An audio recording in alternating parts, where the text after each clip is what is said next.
What is up, everyone? It's Drakodan, and just wanted to record a quick little mini tutorial for Rocket Knight Adventures. It's going to be part of the upcoming Sega 8 race, to understand, and I think people are racing up to and including the Stage 3 boss. So, nice little introductory segment of the game. There is quite a lot to be understood in this game though, so I'm just going to take you guys through how to move through each screen, some tips for boss fights and such, and just generally ways to digest bits of the game easier. So, first things first.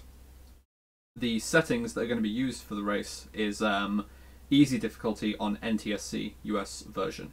You can run on the Japanese cartridge if you have that. It's exactly the same, albeit the difficulty is not necessarily the same. There is a chart on speedrun.com that shows the equivalencies between the difficulties so that you can make sure you're selecting the correct difficulty if you're on Japanese version. It's not necessarily named easy like it is on the US version. And similarly on the PAL version, they're not the same either, but you should never be running on PAL version because that runs at 50 Hz as opposed to 60 Hz. So easy NTSC is the standard. I'm going to be going out and starting the game. And I'm going to be making first save state here before we even get into stage 1, because there is a little note about loading into stages or loading into any new screen basically. That is a slight optimization to be aware of. So you'll be skipping through these screens and you'll be skipping past this like stage screen. So now I'm gonna like try to start moving and start by charging my boost there. And you see that I open into the stage by doing a sword slash, which is slightly suboptimal. Your movement is very slightly hindered whilst that animation is going on.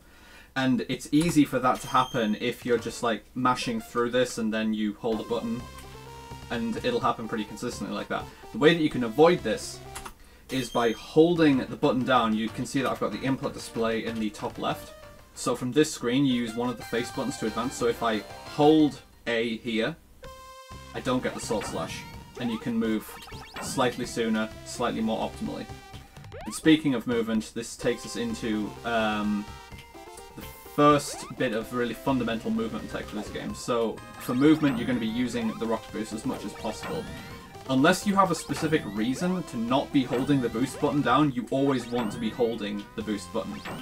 Because once the bar is full, you release it to do a boost, and you can be holding the button whilst it's draining so that the boost then recharges as quickly as possible, and you more or less always want to have a boost ready to use, unless you're in a specific situation in which you do not want to boost, for whatever reason. It can be situational.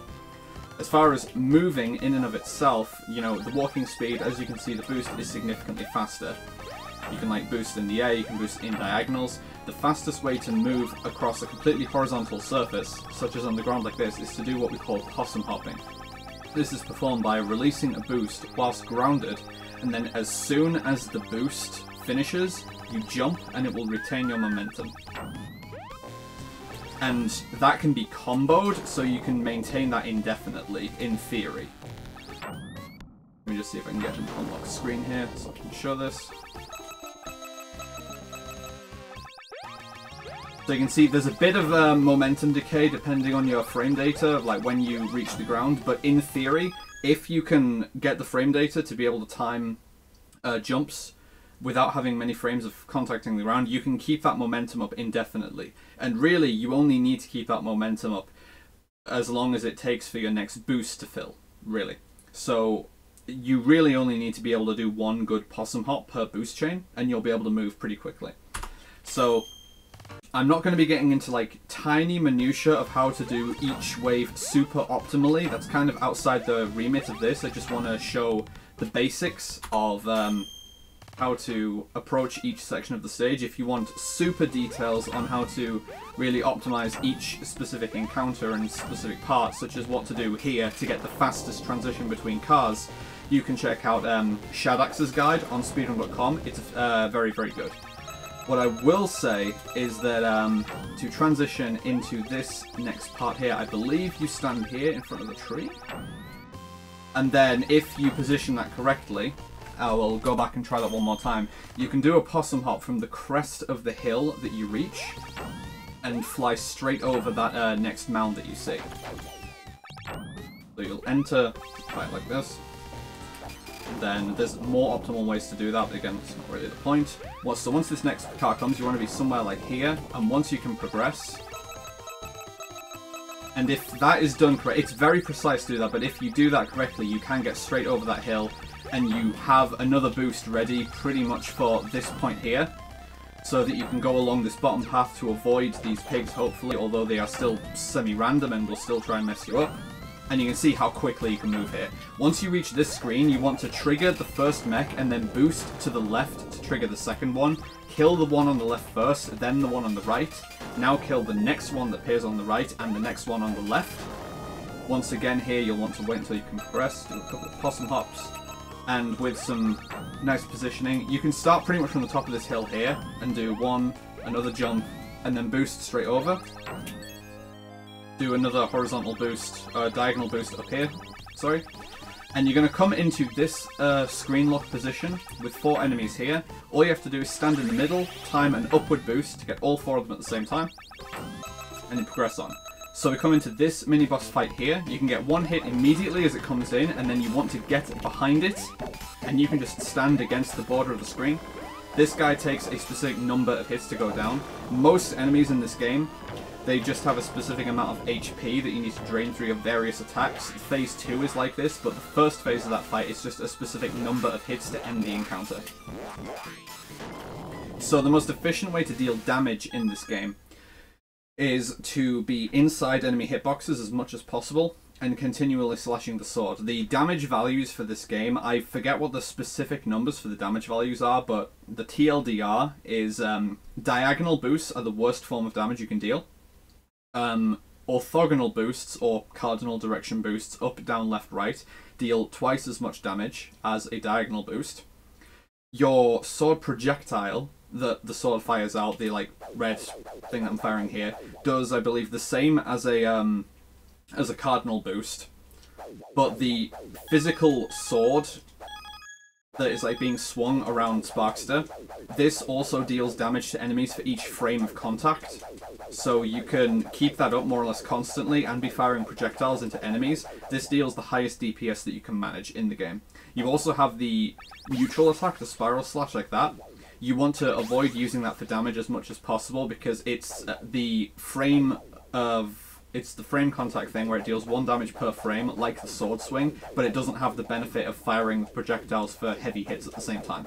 So it's just a worse way of dealing damage than strictly sword swinging. So with that in mind, we come into the first auto-scroller. You can come pretty much here, where Sparkster is like aligned just above the top of the water, and like in the bottom of the mountain range. And you can just sit here and just be swinging away. You'll get every enemy as they come along.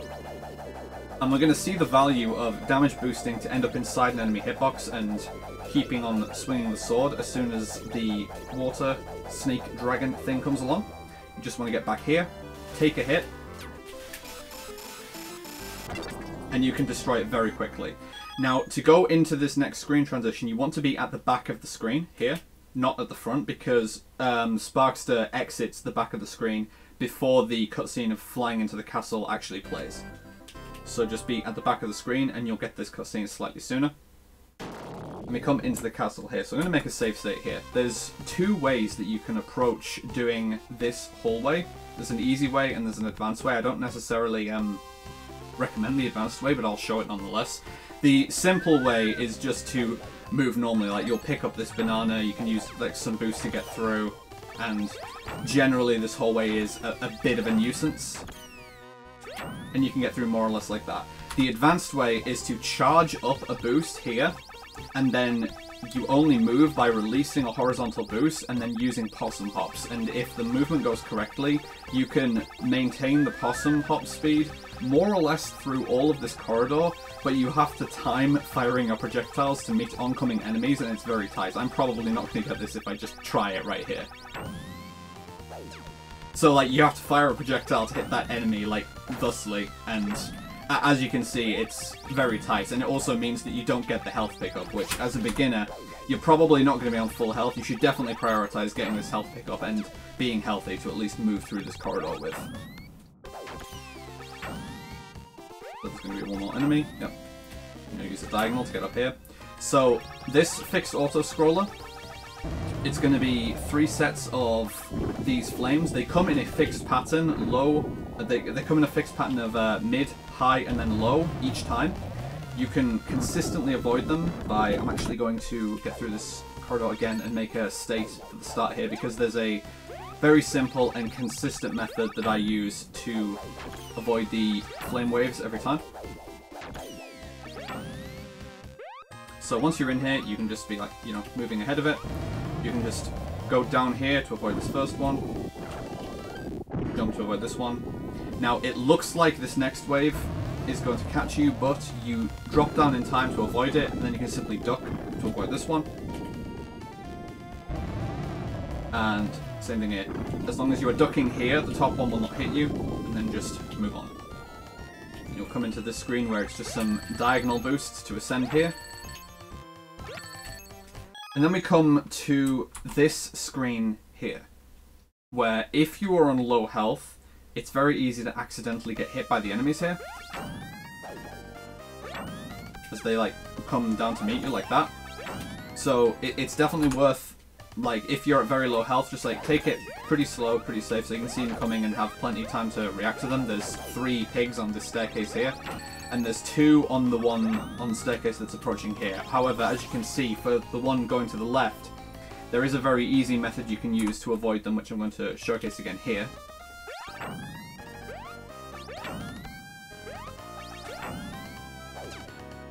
So, once you boost up here, you'll end here, more or less, in this bottom space here.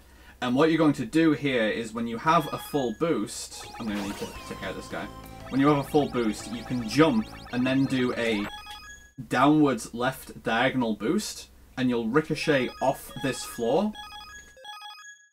And you can see the ricochets send you far enough to get through both of the enemies that you find there. So even though this guy is coming, it's no problem. You'll still deal with both of them.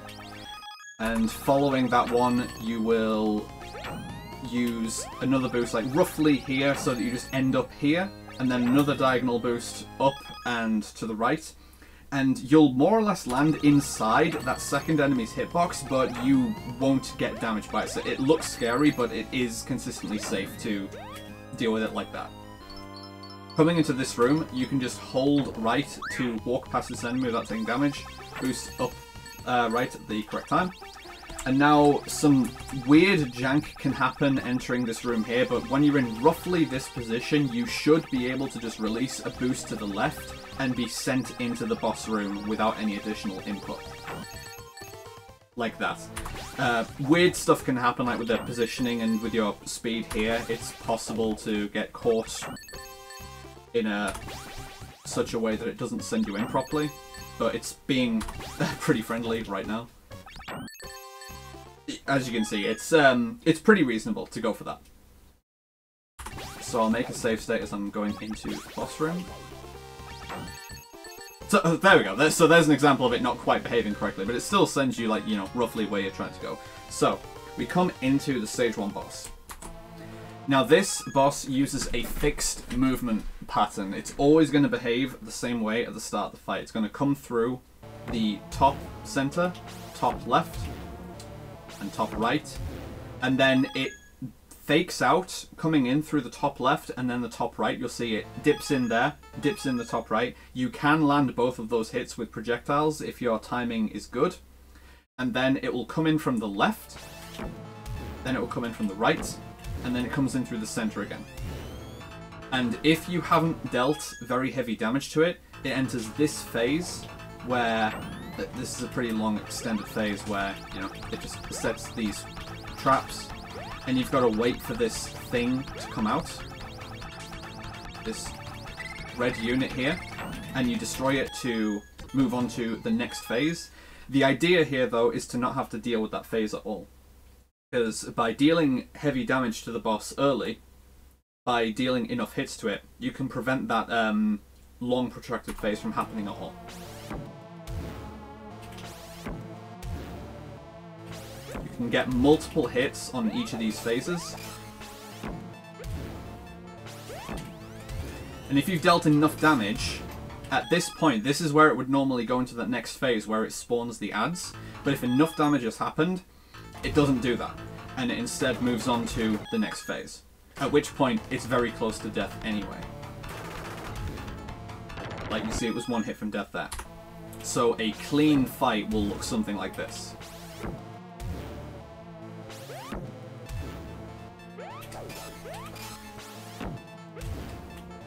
So I missed a hit there, but it doesn't really matter.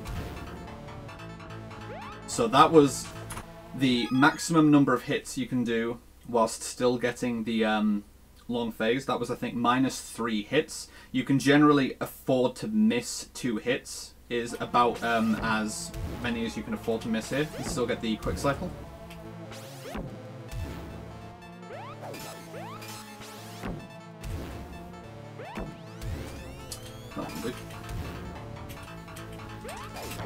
Yeah. So you can afford the double hits as it comes in from the side, and frankly those ones are the most difficult to land. But as long as you don't miss any other additional hits, you'll still get the quick cycle. So I'm not going to even try to get double hits here, I'm just going to pretend that I'm not going for it. And you'll even get a kill before the phase transition even happens. So once you understand the pattern, the stage 1 boss is pretty simple, honestly. So then moving on to stage 2. Now if you want to be super optimal and you're feeling ballsy, you can try and squeeze the life bonus. This is one of the sources of optimization in this game. You get the clear bonus and the life bonus when you finish a stage. You don't have control over how fast they tick down. You can skip these cutscenes by pressing start, by the way. And TLDR, the less life you have when you finish a stage, the shorter of a time you have to wait on the life bonus. So the optimal method for that boss, and really for all bosses in the game if you don't take a damage boost on them, is to enter the boss fight with half a heart of health remaining and then not get hit. And then that will give you the shortest possible life bonus. It saves the most time, but then you obviously need to play perfectly and make no mistakes, because if you get hit by a boss once, you just die. So that is more of an advanced trick, but it's something to be aware of, and if you decide to like grind the boss fights and get them consistent, that is a little bit of extra time save you can go for, if you end up in a position where you can enter a boss with little health remaining. So, stage 2, we come into the first mini-boss right here. A common mistake to make is to be immediately dealing damage. The first hit that I did there on the mini-boss doesn't do anything. For whatever reason, this guy's health can't start to drain until the animation occurs here where the hands come down.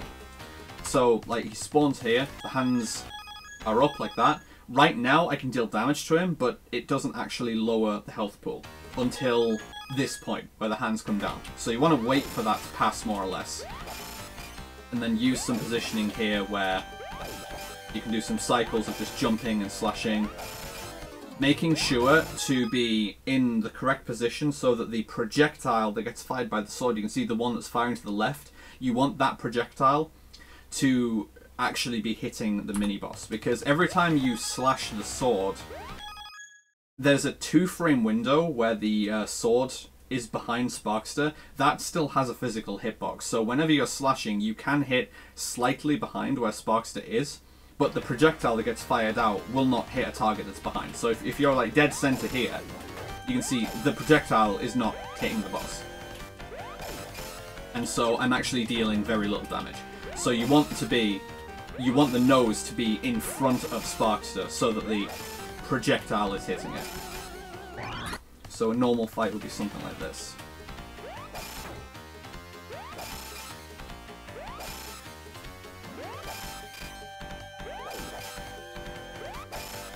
This is not particularly good, but right. It's just something like that. It's a pretty simple method, but we'll try it one more time.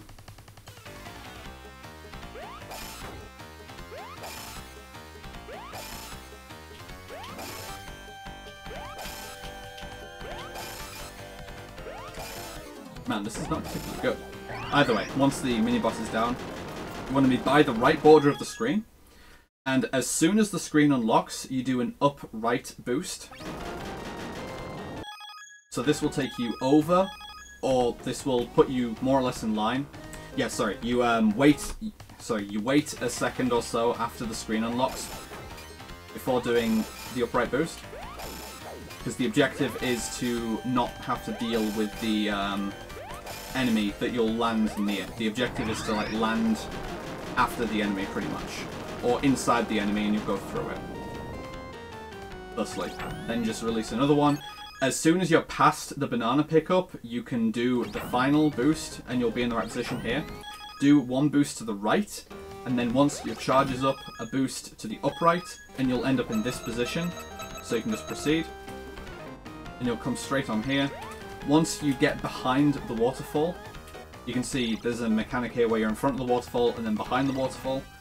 Whilst you're in front of the waterfall, you can use the green vines. When you're behind the waterfall, you can use the dark vines. So you want to progress like this.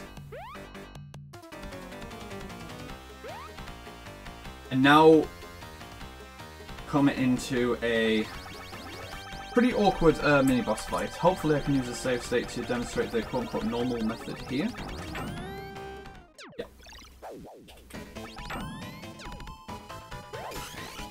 So, you can deal some very fast damage to this boss as it spawns. If you aren't acquainted with like really how to handle this boss, then it's a pretty protracted fight. You can only damage it when you're on the same layer as it, and then it's going to move around like pseudo-randomly, and getting some consistent damage output on it is pretty tricky. Like you can see, this takes a while, and then it starts going between the foreground and the background, and it can be a little much to deal with. Now, if you want a boss strat to practice and try and go for a quick kill here, a setup for trying to go for the quick kill here involves starting at this point and boosting to the right, so that you transition here and you'll end up on this vine. You fall off and turn around to the left so that you get damage boosted backwards onto this platform, and you can start the fight like this. All in one, it's going to look like this, and I'm going to try and play the fight as I would in a normal run.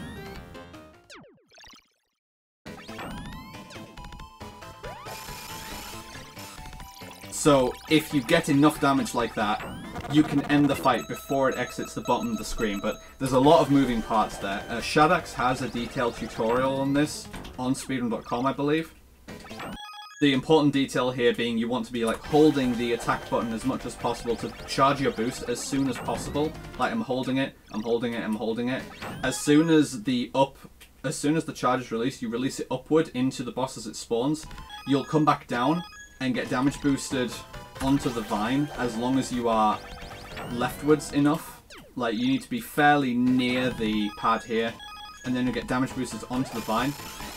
And then in theory, you are in the correct position to jump off the vine and follow the weak point down and just be slashing away at it.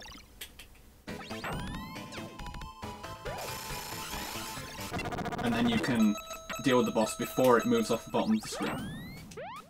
So we have some pretty snazzy movement here in this screen here. You want to start by immediately dropping down, and by doing a downward boost as soon as you're in the water, you can just about miss that spike ball. And you can just about avoid this one going up to the left, and then you'll release a boost up here. Now this enemy is awkward, it's always awkward. It's very difficult to avoid hitting it like that and wasting some time, but more or less you want to be boosting up right in roughly this position so that you end up here. And same thing again, want to just be boosting down where you're able to. It might not be super clean going here, but once you're at this point you want to boost up on the left side here, and you want to charge a boost here before you enter this screen. If you don't have a boost entering this screen can be a bit of a nightmare. I mean, you can still move through, apparently, but that screen has potential to be a massive nuisance with the shifting safety areas, and using your boost and getting hit by the like chains there can be a massive nuisance. Let me see if I can show like how much this can go wrong, really. I mean, yeah, like you can get contacted here. These deal really heavy damage, and this screen can just be really bad news all around. But you can avoid this altogether by... Get through here again. Whoops, not quite correct, but that's fine. The bat being a nuisance, but that's fine. These being a nuisance, but that's fine. Everything being a nuisance in this game. So you're gonna boost up. I'm gonna make sure I've got a boost before I go through here. And now, as soon as I'm in here, you dip slightly below the surface. You'll just release your boost to the right, and you'll go straight to the end. So all in one, it's gonna look something like this. Whoops, that's fine. That being a nuisance. Again, that just happens pretty commonly.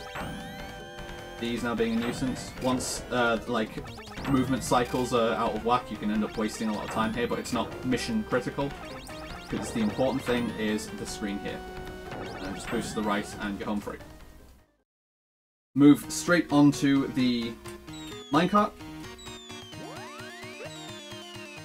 Hold down as you come to this obstacle so you don't die, pretty much.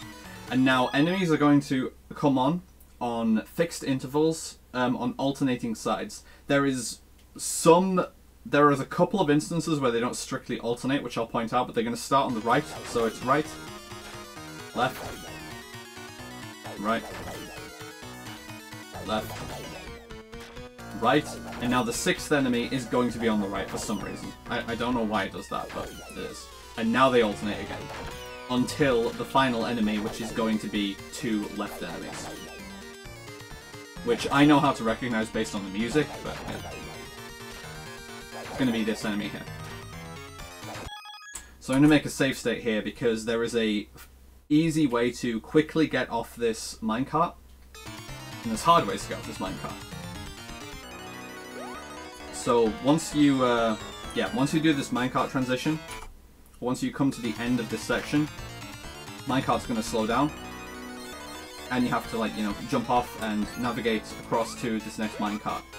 And it's pretty easy to mess this up if you don't have a specific method of doing it, but what I do, which is, as far as I can tell, this is perfectly consistent. You can just be against the right edge of the screen, holding right, and then once you can see that the signposts appear, like these X signposts, once you're past this point, you can hold a full jump. Do that without, like, pause delay.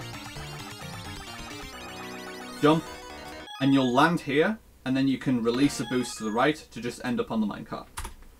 So, again.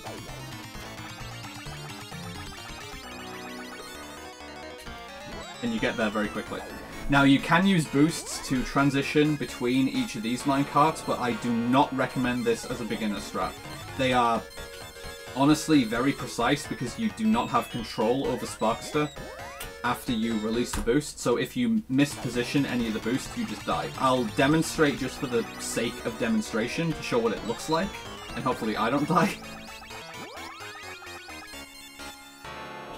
So I almost missed that. So you can see, like, it's very, very easy to miss that. It's honestly quite precise, but you do save a bit of time if you can land that. These enemies will come on from the left, just very regularly and consistently, just jump and slash at them to deal with them as they're coming along. No biggie.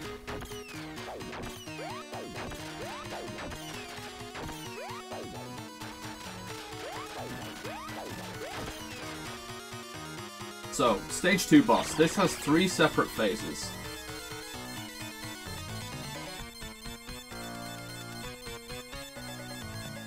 For the first phase, I'm going to make a save state here. You want to start by going almost all the way to the left, just getting right up in his grill and spamming the sword attack.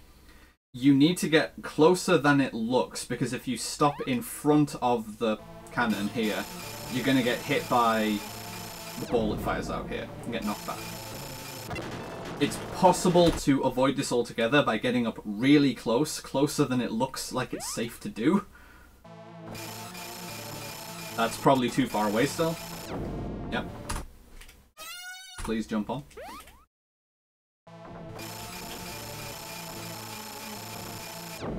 That's still too far away.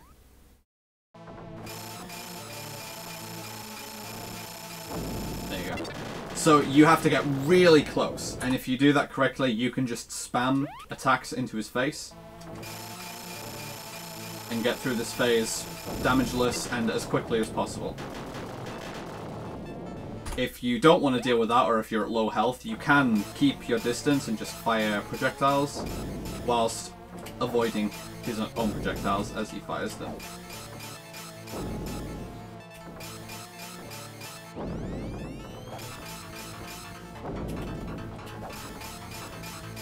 But you can see it makes it take a lot longer. But it is easy and zero risk. And then again, the faster method is going to look something like this. It's too far away. Yep.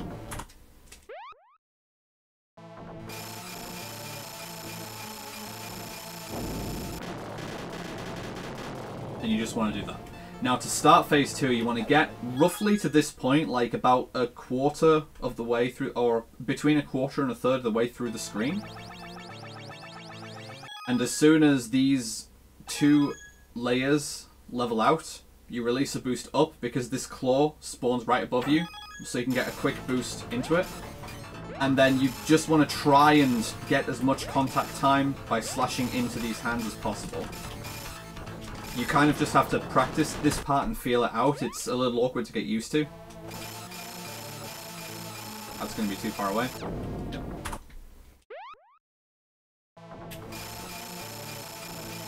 That might be too close this time. No, that's fine. Okay.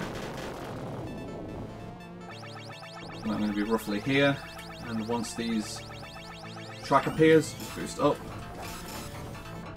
And just try and deal as much damage as you can here. The hands.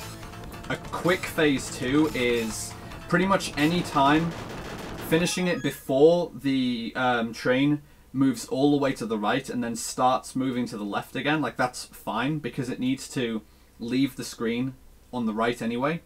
So as long as it doesn't start moving left again, it's a perfectly fine phase 2.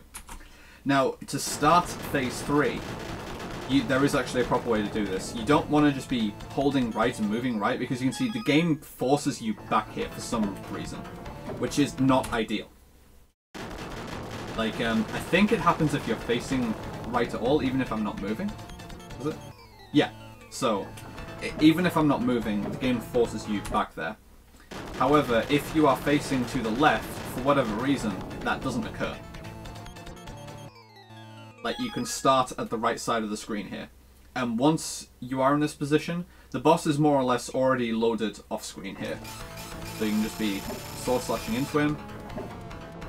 And if you have a lot of health to spare, the train deals 2 hearts of damage every time it contacts you.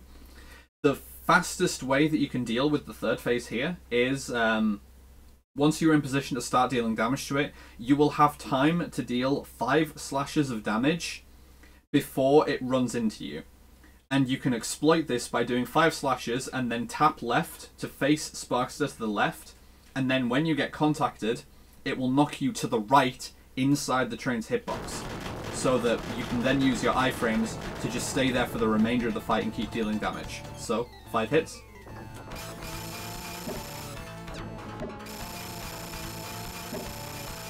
And that is the fastest damage that you can deal in the game, pretty much. Like, that's the optimal scenario for boss DPS. You're inside the boss hitbox, you're slashing as fast as possible, you have every frame of contact with the enemy hitbox. You can't deal damage faster than that in this game.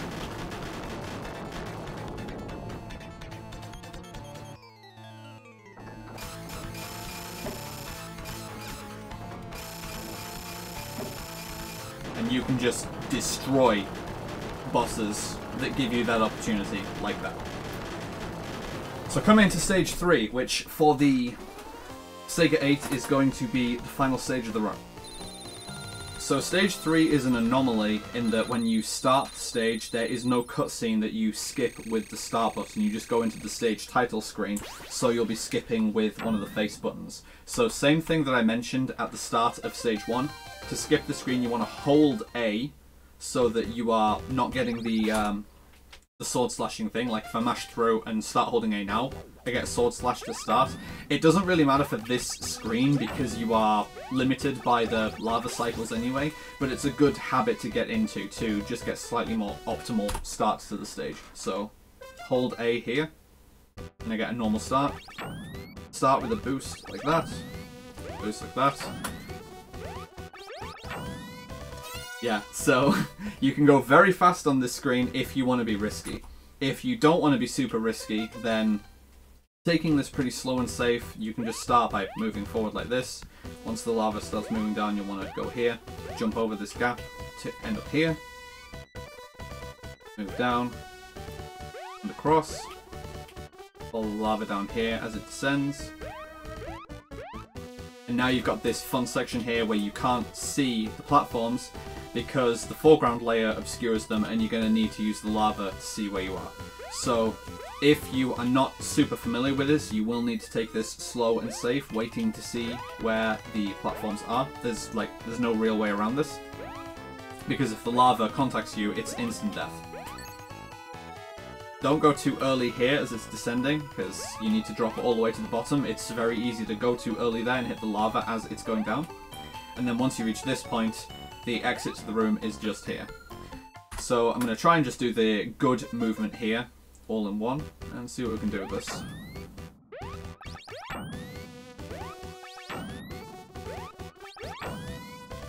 There we go. So that's what the room looks like when moving through it, like, quote-unquote, optimally. If you want to go for that, there is a couple of things you need to know to avoid, though. So I'm going to get, like, halfway through the room here.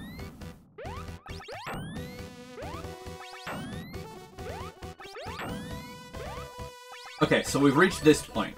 So I'm going to make a secondary save state here. So an important thing to note about the movement engine in this game and how your movement generally works.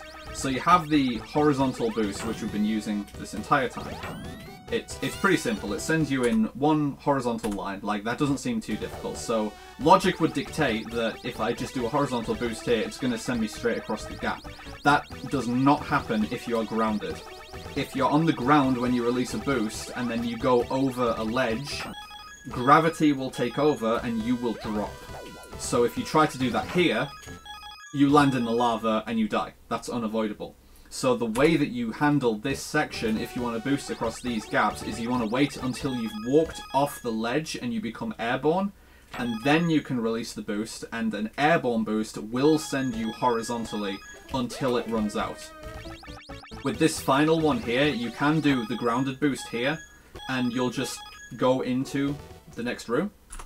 But for this section here, again, do not fall into the trap of doing a grounded boost like that. Like, you'll reach this point and like, oh, I'm just going to boost across. Like, it doesn't work. You need to wait until you're airborne before releasing that boost. So that's like too early. I want to see if I can get an example of like one like just about crushing it. Preferably while the lava is really high. Even then it was like getting me.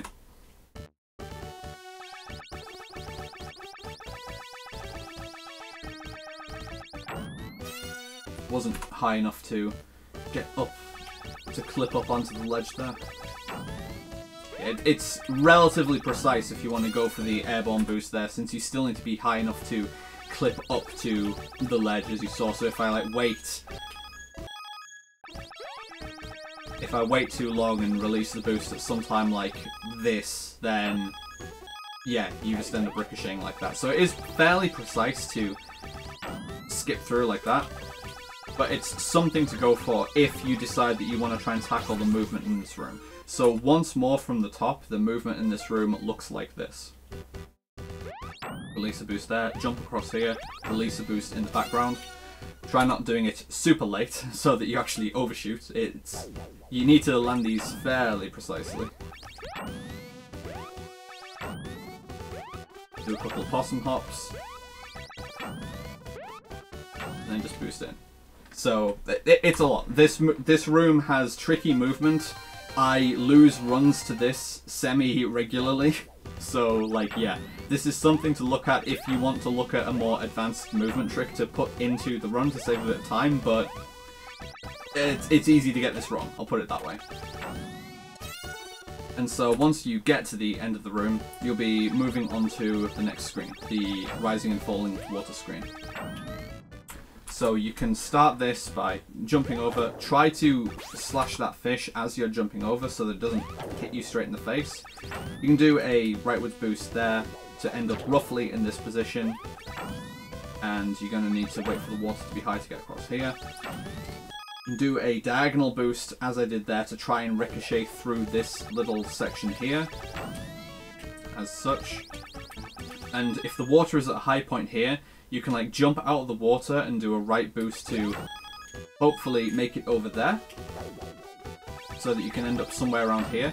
Now it's worth noting that if you aren't far enough to make that and you land on the spikes,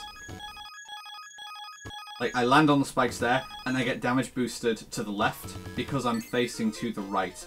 If you have really good presence of mind in this section, like I'm releasing this boost, I can see that I'm going to land on the spikes here, so I'm holding left at this point. Sparkster is like falling to the right, but the game treats me as though I'm facing left, so that when I hit the spikes, I get damage boosted in the opposite direction, which is right in this case. So that you can at least mitigate the mistake a little bit, if you have the presence of mind to recognize that you're in that sort of position. As you see here as well, if you have enough height to jump out the water and boost over here, the boost is completely the correct length to get over this little gap here. And then you would just boost to the end here and go down here. Now, something you can do movement-wise, if the water cycles are in the right place, and this sometimes does not behave correctly, so mileage can vary, but we'll see when I get to the end. So you're in this position here, and if you've like taken a hit here somehow for some reason, and you can be standing on this surface when the water is low, and you have iframes, you can release a rightward boost, a grounded boost specifically, so that gravity takes over once you leave this ledge, and then you can get sent straight down into here and fall straight to the bottom of this section very quickly. It doesn't always behave exactly the way you want, due to, what am I thinking? Due to, like, I guess it's subpixels. You can have the same phenomenon as I showed just before the stage 1 boss, where you can just bounce back and get like caught. You'll probably see what I mean. It's probably going to happen at least a bit here as I try it here. And worth noting, you can only do this when the water is low. If the water rises, then yeah, you're not in a position to be able to do this anyway. So this is situational based on what the water is doing. And you can see it's, yeah, being in a position to be able to do this, it's not entirely consistent. But I want to be able to show this going like quote-unquote wrong. I literally can't even get myself in a position to do it. And I can't make it go wrong as well. Alright, I wish this happened in like actual runs where I can't get this wrong. That'd be nice. There you go. So I guess it's if you release it right at the edge. But sometimes it just won't send you down there correctly. It's annoying, but it can happen. Now moving into the mini-boss here, I want to preferably have some health to take into this fight, so I'm going to just do this normally, just go down normally. So you want to start on the right here. Once the explosion animation finishes, just do a downwards boost. I don't think this hits the enemy off screen, but it does set you up in a position to be able to just go to the bottom, take a damage boost, and now by continuing to hold down, you can stay at the bottom of the screen as this claw is coming on screen, and you want to stagger your attack inputs here to be able to stay at the bottom and damage it. If you just spam the attack button, you'll rise and you can't force yourself to descend, but if you lower the rate at which you're using the attack button, you can force yourself to stay near the bottom of the screen, to stay in position for hitting that enemy. So, from the top, end it like this.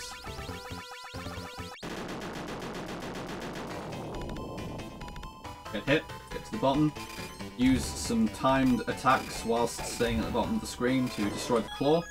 And destroying this claw, for whatever reason, removes like 75% of the main body's health. So now you need far fewer hits to deal with this guy. You can take this pretty slow and safe by using like diagonal boosts.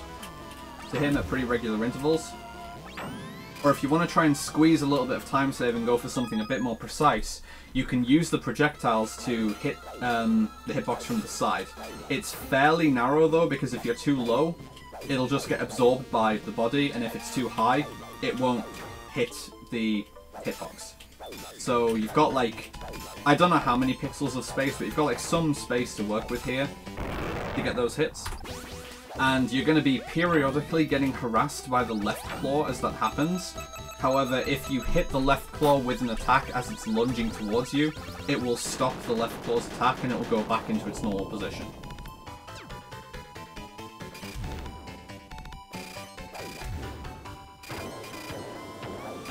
So you ideally want to try and get some hits here as he's coming up, but I'm missing all of them. So just to show the left claw, it's going to come at me. But if you do a slash towards it, and it eats a hit while it's coming towards you, that will stop the attack. Or you can just also manually dodge the hit, but I'm going to try and stop the attack as it's coming at me. So you can prevent taking damage in that way. So the way that I handled going into the next screen to be super optimal is go beneath the vent and just be holding down so that you're holding into the bottom of the screen. And then there's going to be a series of like small explosion sound effects. When you hear the third sound effect, you can just let go of down, and Sparkster will begin to surface on his own, but he'll come into the loading zone naturally at the correct time. Like that. Get onto this platform as soon as possible. Try and avoid these bats as best you can. If you have tons of health to spare, it doesn't necessarily matter. If you can avoid the bats by proximity, like just avoid them entirely, that is slightly better than slashing them, because hitting them with the sword does generate a little bit of lag. I'm going to demonstrate here. Like, the game does lag a bit while that's happening, so if you can get past them without damaging them, that is slightly better. But then after these last two bats, you're going to be coming into the stage 3 boss, which for the Sega 8 run is going to be the final boss. And thankfully, this has a super easy and consistent method. Well, getting the one cycle on this fight is a little precise, but the fight as a whole is so easy and consistent when you know the method. So the fight's going to start the same way every time. You're going to be on this bottom platform, and it starts moving, getting dragged towards the boss on the right. Once you start getting close to the boss like this, even though, as counterintuitive as this sounds, you can just hold left here, and you are perfectly safe.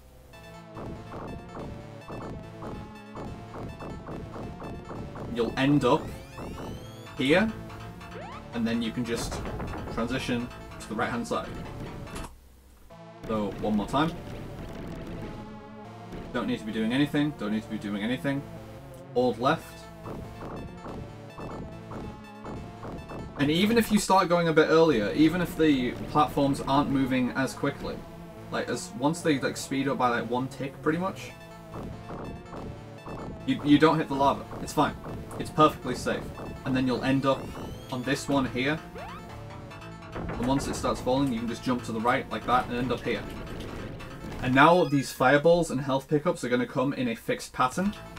You're going to avoid the first fireball on the left, then stand here to collect this health pickup.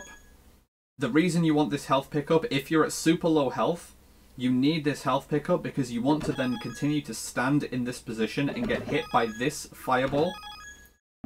Then resume your position so that you have iframes to stand inside this fireball. The point of all this being you want to be in the position so that when this enemy comes out, you can jump up with it and be dealing damage for what is hopefully a one cycle fight. So from the top, I'm just going to do the whole thing all in one section and then break it down a little more.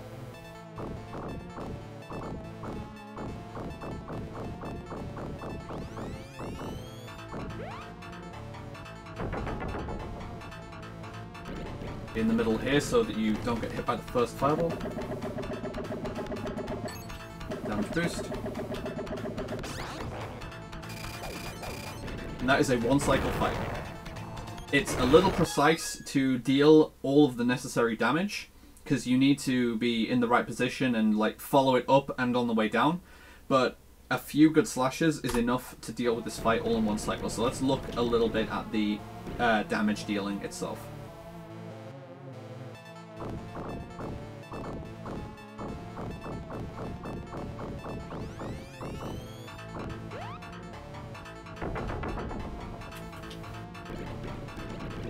So I'm going to make a save state here. Good health. So if you're too far away, then you won't be dealing damage with the sword slash. You'll be firing the projectiles at the enemy, but you won't be hitting with the sword hitbox itself, which you need that extra damage to make this. You just don't really have the damage for it. So once you get damage boosted like this, you want to make sure you're all the way to the left, like this, so that you are properly in contact with it, and you get all that extra damage out. The timing, you kind of just need to get a feel for, honestly. Once the fireballs are off screen, then the guy comes out, or once they're going down into the lava. Once this set of fireballs is all gone down, that's when he comes out. But you can see I barely got the cycle there. I can afford to be a bit more left than this. You can afford to be super left as long as you're not falling off the platform itself.